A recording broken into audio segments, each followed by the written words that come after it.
Chapter 10, Failing Translator. The next day I wake up at 7 in the morning.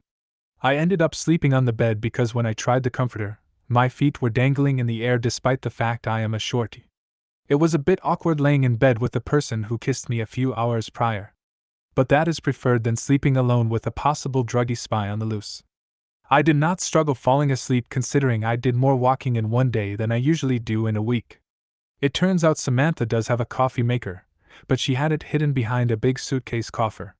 She wakes about 30 minutes after me. "What's first on the list?" asks Samantha between coffee sips. "You tell me. I have a feeling you will ignore what I say," I say, moving my face to the side, avoiding the rising rays of sunshine coming in through the half-open window blinds. "Okay, I see how it is," she says and puts her styrofoam cup on the counter. "Bring it on. I'm all ears," she says and gestures her hands for me to tell her.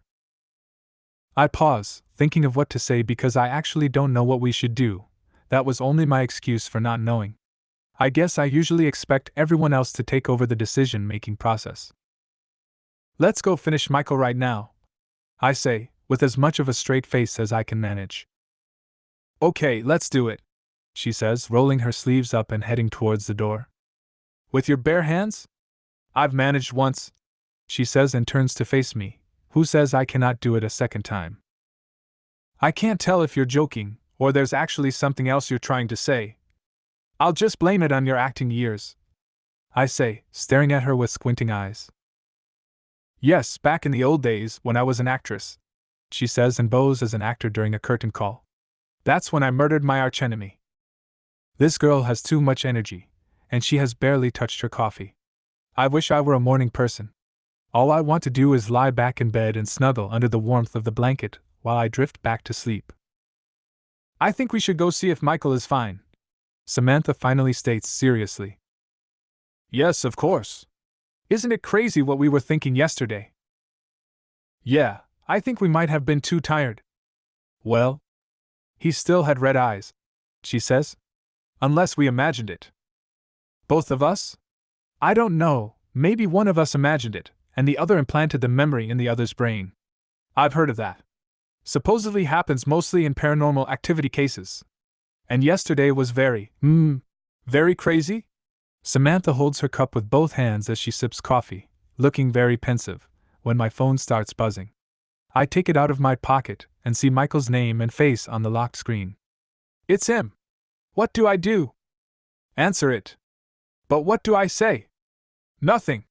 "What do you mean, nothing?" "Oh my God!" says Samantha, irritated. "Answer it as you usually would." "But..." "Just give it." She grabs my phone and answers it, putting it on speaker. "Hey, what's up?"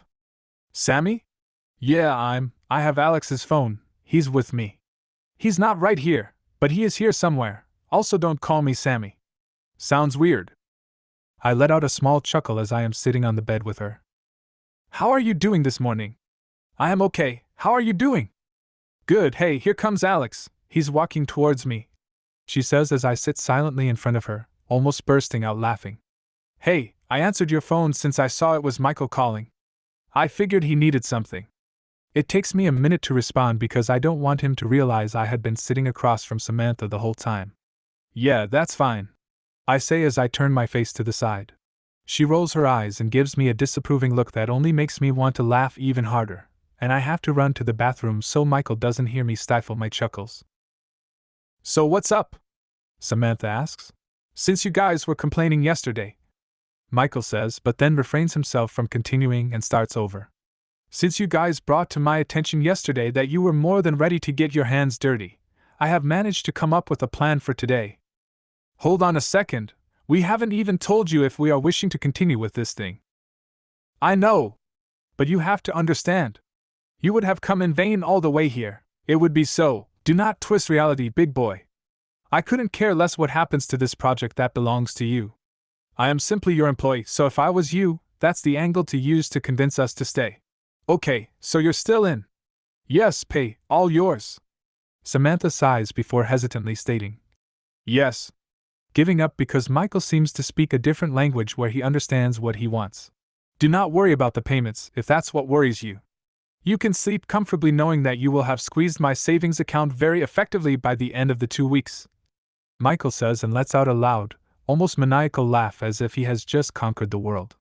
He hangs up. I swear this man is not normal, says Samantha, getting off the bed as she turns to me.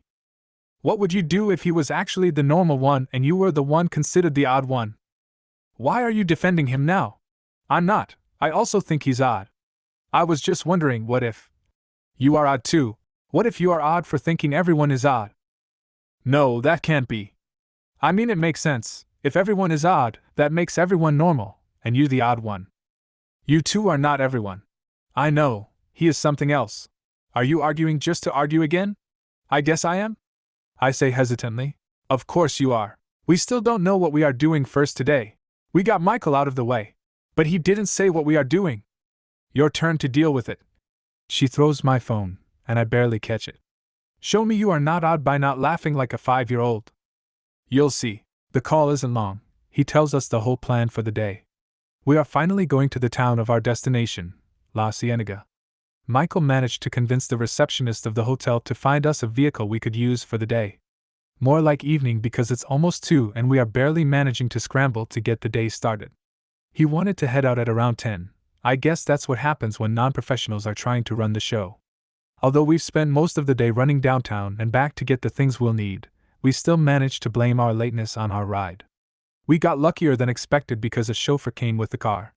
We wait in the lobby when the car finally arrives. I only put together a small backpack. So did Samantha. Michael brought a backpack and a small suitcase, which I assume is recording equipment. It's concerning that after having supposedly been sketched out by Michael's behavior all day yesterday, we are here pretending nothing has happened. Almost like a broken happy family. Oh man, what does that say about me? How did you manage to get a driver? Sounds expensive, Samantha asks. I think it was more of distrust of where the vehicle would end other than extra service that I was able to afford. Oh, how? Why? Don't ask me, ask our new friend, Michael says as our new ride slowly comes to a stop in front of the hotel. The car is a very beat-up small sedan. It used to be black, but the top seems to have been exposed to the sun most of its life and is now brownish yellow. We are riding in that?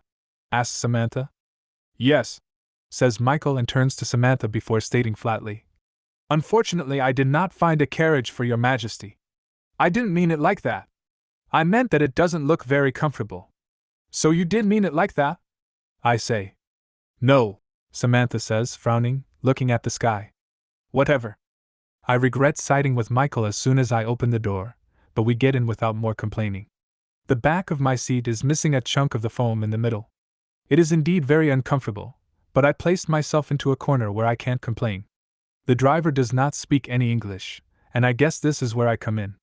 I would have thought I'd be better at translating, but being fluent in both languages doesn't necessarily mean knowing every word in both languages. Pablo is the name of the driver, and he is about my height. It turns out he is the nephew of the receptionist of the hotel. It's always about who you know, I guess. It's very strange being the only one who knows what is happening in all conversations. Michael is sitting in the front seat, and Samantha and I are in the back. Pablo keeps asking things while Michael is trying to have a conversation with us. There are 2 conversations going on at once, but one has to pause since I'm the messenger for both. Now I realize that Pablo is only trying to be friendly, but it first felt rude of him to keep interrupting the conversation. He thinks we are having a continuation of the conversation he started, but he doesn't understand that, and he keeps going back to the same thing. One time Pablo asks something directed at Michael, and I turn to him, and all I do is repeat it in Spanish. I realize immediately, and feel very self-conscious of what I did. Pablo, Michael, and Samantha all laughed at my expense. I would not have thought that would embarrass me, but I felt my ears go hot. Honest mistake, I thought, but it still made me realize I'm not that great of a translator. A negative point for my imaginary value chart I created after my conversation with Joel. So I'm realizing that we are depending heavily on you, and I'm regretting it a little to be honest, says Michael. What exactly are we doing first once we get there? I ask. I would normally go to the first person mentioned in whatever it is that needs researched. Yeah? How many times have you done this? Samantha asks. A couple times. Michael hesitates. But this time we have nothing, only you, and you have not lived here in years. I say we go downtown and ask around to anybody who is willing to talk, and we might get some leads we can follow. So when you say we, you mean I ask. Yes, that's why I was saying I'm regretting it now. It's settling in with our newest friend Pablo. Pablo looks at Michael and makes eye contact with me through the back mirror and asks, ¿Qué dice? Of course, this is the whole reason I came, whole and only reason, because the only one to carry a real conversation is charming Michael and his detective abilities. No one can rescue me now. Hey Pablo, Michael doesn't really like being around you. No, too harsh. He says it is a little difficult to communicate when it is a totally different language. Why did I agree to this? This is actually hard. ¿Cómo cuánto tiempo falta para llegar? I could only think of asking him. Ya en 10 minutos ya. Pablo responds. Okay, he says we'll get there in 10 minutes. I say. He wants to get rid of us already? Says Michael. Can't blame him, to be honest, Samantha chimes in. I feel like I need to explain that I was the one who thought to ask how much we had left after Pablo's piercing glance guilted me into making something up through the backview mirror after he heard his own name coming out of Michael's mouth. But all of it feels exhaustingly unnecessary. ¿Ya se cansó, vas a decir? Pablo asks. Si nada más llevo manejando como 20 minutos. Here we go again. He assumed Michael was the one who asked the time and is a little, are we there yet, 7-year-old? No, solo preguntaba. Tell him he can drop us off and he does not have to be following us everywhere, and we'll only call him if we need him. Are you saying we'll be walking around? What's the point of renting a car then? Samantha says, holding her phone up and looking at it. Plus, I haven't had any reception for about 10 minutes. We might not be able to call him. We'll see once we get there. Michael responds. ¿Por qué iba a decir que no viajaron como 15 o 20 horas el día que llegaron? Pablo is still in the are we there yet thought trail. I think my head is gonna explode. I guess my job is to make sure everyone understands, but I don't think I am doing a very good job. What does he want now? Michael asks. Your job is of a translator, not the keeper of the peace, I think to myself. Just translate whatever it is, and if a fight ensues, so be it. He got confused. He thought we were desperately trying to get to our destination. Then he was asking how we managed to get here the day we arrived if we were such complainers. That's a whole lot of imagination, states Michael. But you've told him what's actually happening? And it is my fault they can't understand each other now. Yes, I have. Liar. Are you sure? Because that's pretty much the point for you being here, to help us understand and help with our lack of communication skills. Sí, ya le dije, Amina already told him. Keeper of the peace, my ass. More like keeper of the self. ¿Ya me dijiste qué? Pablo asks. Why?